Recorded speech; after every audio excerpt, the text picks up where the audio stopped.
ನಗರ ಜಿಲ್ಲೆಯ ಹನೂರು ತಾಲೂಕಿನ ಕೆಂಪಯ್ಯನಹಟ್ಟಿ ಗ್ರಾಮದ ಪುಟಾಣಿ ಮಕ್ಕಳ ಕಾಳಜಿ ಮತ್ತು ಮುಖ್ಯಮಂತ್ರಿ ಸಿದ್ದರಾಮಯ್ಯನವರ ಮಾತೃ ಹೃದಯದ ಸ್ಪಂದನೆಯಿಂದಾಗಿ ಚಾಮರಾಜನಗರ ಜಿಲ್ಲೆಯ ಒಂದು ದೊಡ್ಡ ನೀರಾವರಿ ಸಮಸ್ಯೆಗೆ ಪರಿಹಾರ ಸಿಕ್ಕಿದೆ.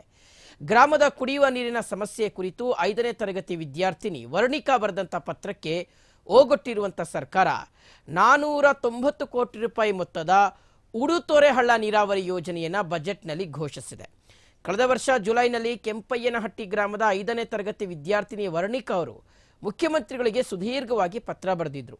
ನಮ್ಮ ಊರಲ್ಲಿ ನೀರಿಲ್ಲ, 1000 ಅಡಿ ಬೋರ್ವೆಲ್ ಕೊರೆದ್ರೂ ನೀರು ಸಿಗ್ತಿಲ್ಲ, ಇದರಿಂದಾಗಿ ನನ್ನ ತಂದೆ ತಾಯಿ ಊರು ಬಿಟ್ಟು ವಲಸೆ ಹೋಗುವ ಪರಿಸ್ಥಿತಿ ಬಂದಿದೆ, ಪ್ರಾಣಿ ಪಕ್ಷಿಗಳಿಗೂ ಕುಡಿಯಲು ಹನಿ ನೀರಿಲ್ಲ ಅಂತ ತಮ್ಮ ಅಳಲನ್ನ ತೋಡ್ಕೊಂಡಿದ್ಲು.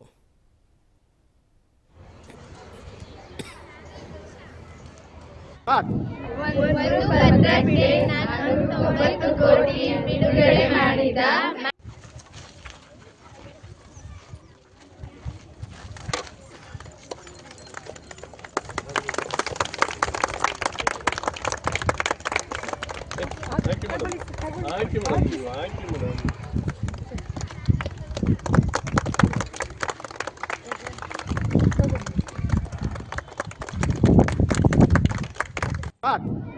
ಒಂದು ಪತ್ರಕ್ಕೆ 490 ಕೋಟಿ